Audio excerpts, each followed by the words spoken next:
Darkseid, the new god of Apocalypse, rival to Highfather, has shown himself to be one of DC's strongest villains time and time again, be it with his battles against the Justice League, his multiple battles with the Man of Steel, or his fights against his fellow new gods. He's proven his power is not one to be messed with. He's shown that he can take over the DC multiverse if he chooses to, especially if he has the anti-life equation in his hands, as shown in Final Crisis, where he had the DC multiverse in shambles. But how would he do it against the Soniverse? Let's get into it. It has been stated time and time again that the realm in which Darkseid lives in is stated to be a higher dimensional realm above the base multiverse, also known as the Orrery of Worlds. Be it from Batman, who describes it as an archetypal, platonic realm, or be the implication by boom tube technology, or by being literally stated as and shown by the official DC multiverse map, made by the great Grant Morrison. There are multiple sources of evidence that give credence to this interpretation. This ties well to Darkseid's scaling because the base universe isn't just a regular 3D realm. It's a much more in-depth structure than it seems to be on the surface level. It's been said multiple times that it houses infinite spatial dimensions through the vertical cosmology, which we see in New History of the DC Universe as canon to the main DC cosmology. So this would be applicable to the universe, it wouldn't just be a non-canon thing. Darkseid having qualitative superiority over the base universe or transcending it would be that Darkseid has outer-versal existence, or AP, because he exists above a infinite dimensional structure, and he has qualitative superiority, which is outer-versal by VSBW. There's this common misconception across the DC fandom and fiction that Darkseid uses avatars whenever he's entering the DC multiverse. This isn't the case. He's explained time and time again that he doesn't like using avatars. He uses boom tubes, and by doing this, he lowers his dimensionality. So any anti-feats that he would have would just be this not being a true or full power of Darkseid, or in the earlier times of Darkseid, being Darkseid lacking and loyal servant to Saw, trying to copy him for self-pleasure. Yes, he's a very weird person, so weird he once got pleasure from seeing his master become terrified by the sight of his father, Yui Khan. Speaking of true form Darkseid, let's get into him and why he would be even stronger, and just not strong because of his existence. In the pages of Infinite Frontiers, we see that Darkseid one-shot the Quintessence. The Quintessence are being the gods of the multiverse, who watch over it, and he one-shot them, no effort. He then goes on to explain that this new Darkseid are all his aspects coming together to form his true, final, full power form, become the strongest he had ever been in that moment in time. Now on to why this even matters. In the pages of Justice League Incarnate, it stated that the light and the dark made a compromise to coexist so that the multiverse could function, and so it did. But as the darkness slumbered, its influence still infected the DC multiverse and led into multiple crisis events such as Zero Hour Crisis in Time and Infinite Crisis, which were catastrophic events for the DC and left many things changed forever. Darkseid, having gained his godhead back and his true form, took over the Omega Earth and used the Flash to crack open the multiverse so that he could control the Great Darkness for himself. He would later confront the empty hand of the Great Darkness and is tricked into becoming a pawn for the Great Darkness, becoming its fist to destroy. Then in Dark Crisis, Pariah is seen with multiple of DC's greatest villains, such as Doomsday, Necron, and Darkseid himself.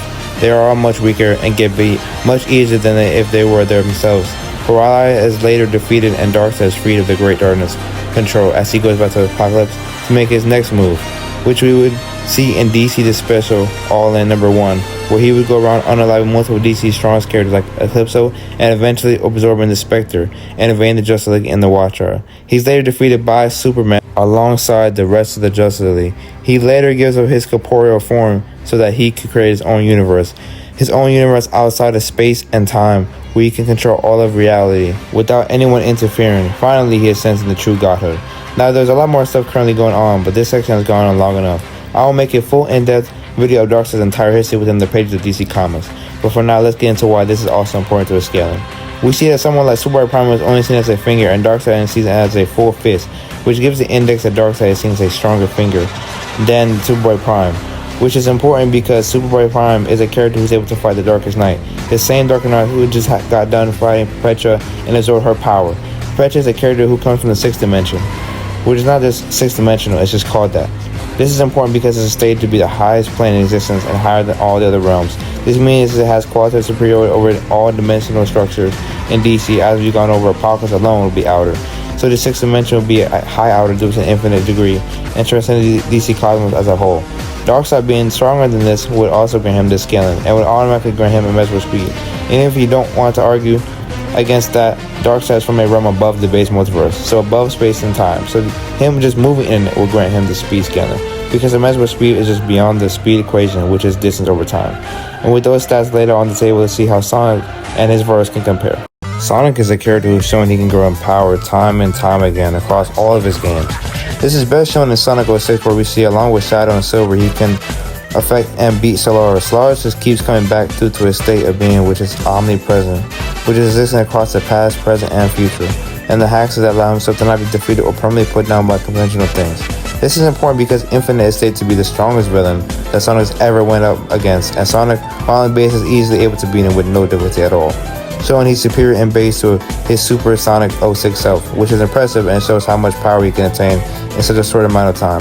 This scales Sonic because Solaris is stated to be a super dimensional being, which means he's beyond the universe.